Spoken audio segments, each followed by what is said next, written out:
Steelman was a hard case, but some said that Smith was harder. Steelman was big and good-looking and good-natured in his way. He was a spicier, pure and simple, but did things in humorous style. Smith was small and weedy, of the sneak variety. He had a whining tone and a cringing manner. He seemed to be always so afraid you were going to hit him that he would make you want to hit him on that account alone. Steelman had you in a fashion that would make your friends laugh. Smith would have you in a way which made you feel mad at the bare recollection of having been taken in by so contemptible a little sneak. They battled round together in the North Island of Maryland for a couple of years. One day Steelman said to Smith, "Look here, Smithy, you don't know you're born yet. I'm going to take you in hand and teach you." And he did.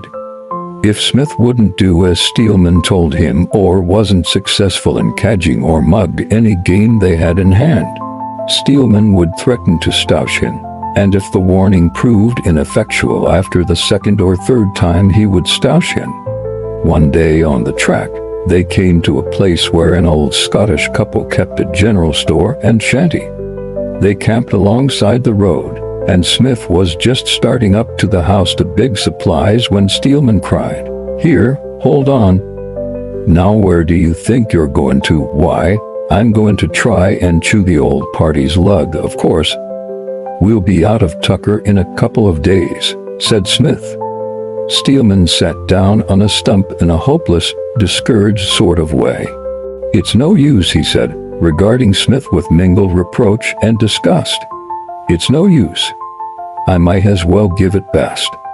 I can see that it's only waste of time trying to learn you anything. Will I ever be able to knock some gumption into your thick skull? After all the time and trouble and pains I've took with your education, you ain't got any more sense than to go and mug a business like that. When will you learn sense, hey? After all, Smith, you're a born mug." He always called Smith a mug when he was particularly wild at him, for it hurt Smith more than anything else. "There's only two classes in the world, spielers and mugs, and you're a mug, Smith." "What have I done anyway?" asked Smith helplessly. "That's all I want to know." Steelman wearily rested his brow on his hand. "That will do, Smith," he said listlessly. "Don't say another word, old man. It'll only make my head worse. Don't talk. You might, at the very least, have a little consideration for my feelings, even if you haven't for your own interests." He paused and regarded Smith sadly. "Well, I'll give you another show. I'll stage the business for you." He made Smith doff his coat and get into his worst pair of trousers, and they were bad enough. They were hopelessly gone beyond the extreme limit of bush decency. He made Smith put on a rag of a felt hat and a pair of elastic sides which had fallen off a tramp and lain baking and rotting by turns on a rubbish heap. They had to be tied on Smith with bits of rag and string. He drew dark shadows round Smith's eyes and burning spots on his cheekbones with some grease paints he used when they traveled as the great Steelman and Smith combination star dramatic cow. He damped Smith's hair to make it dark and lank, and his face more corpse-like by comparison. In short, he made him up to look like a man who had long passed the very last stage of consumption and had been artificially kept alive in the interests of science. "Now you're ready," said Steelman to Smith. "You left your war the day before yesterday and started to walk to the hospital at Palmerston.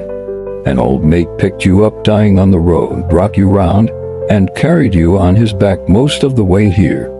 You firmly believe that Providence had something to do with the sending of that old mate along at that time and place above all others.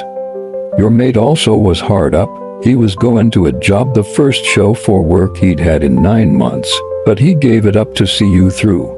He'd give up his life rather than desert a mate in trouble. You only want a couple of shillings or a bit of tucker to help you on to Palmerston.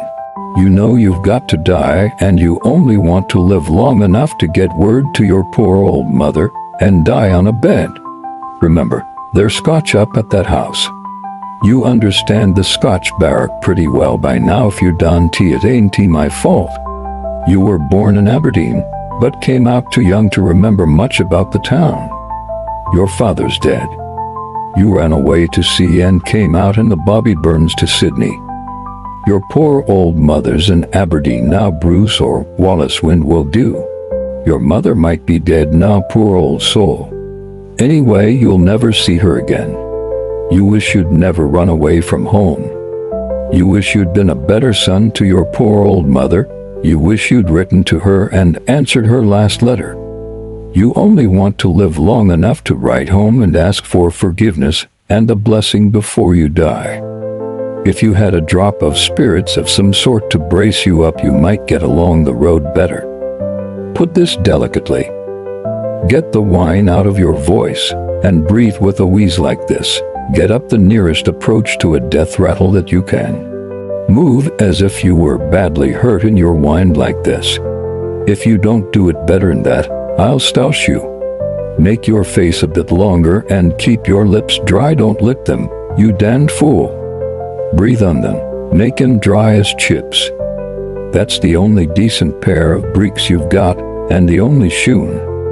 You're a Presbyterian, not a U.P. the old Kirk. Your mate would have come up to the house only. Well, you'll have to use the stuffing in your head a bit. You can't expect me to do all the brain work. Remember, it's consumption. You've got galloping consumption.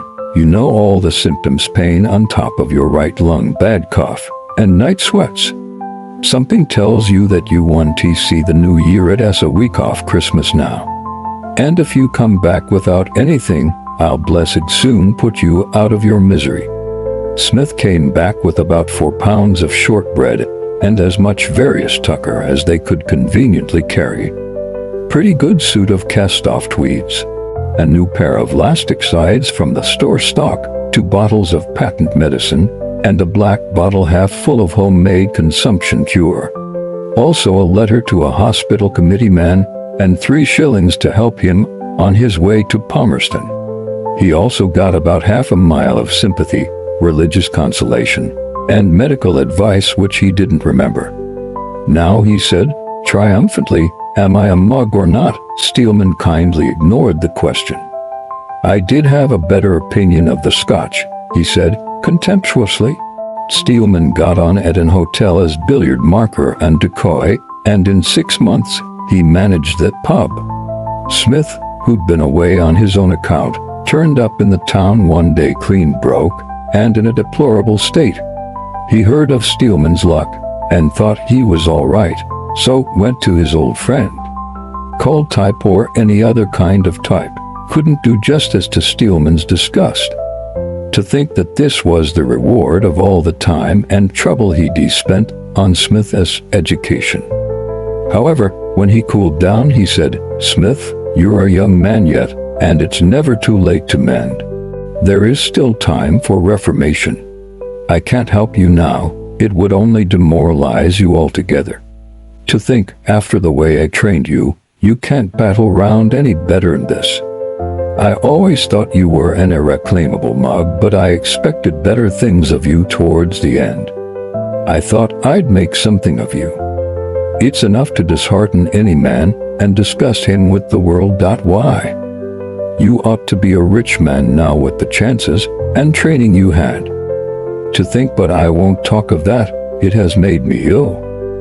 I suppose I'll have to give you something, if it's only to get rid of the sight of you. Here's a quid, and I'm a mug for giving it to you. It'll do you more harm than good, and it ain't a friendly thing nor the right thing for me who always had your welfare at heart to give it to you under the circumstances. Now, get away out of my sight, and don't come near me till you've reformed. If you do, I'll have to stouse you out of regard for my own health and feelings. But Steelman came down in the world again, and picked up Smith on the road. And they battled round together for another year or so, and at last they were in Wellington, Steelman flush, and stopping at an hotel, and Smith stumped as usual, and staying with a friend. One night they were drinking together at the hotel, at the expense of some mugs whom Steelman was educating. It was raining hard. When Smith was going home, he said, "Look here, steely old man. Listen to the rain. I'll get wringing wet going home. You might as well lend me your overcoat tonight. You won't want it, and I won't hurt it." And, Steelman's heart being warmed by his successes, he lent the overcoat. Smith went and pawned it, got glorious on the proceeds, and took the pawn ticket to Steelman next day. Smith had reformed.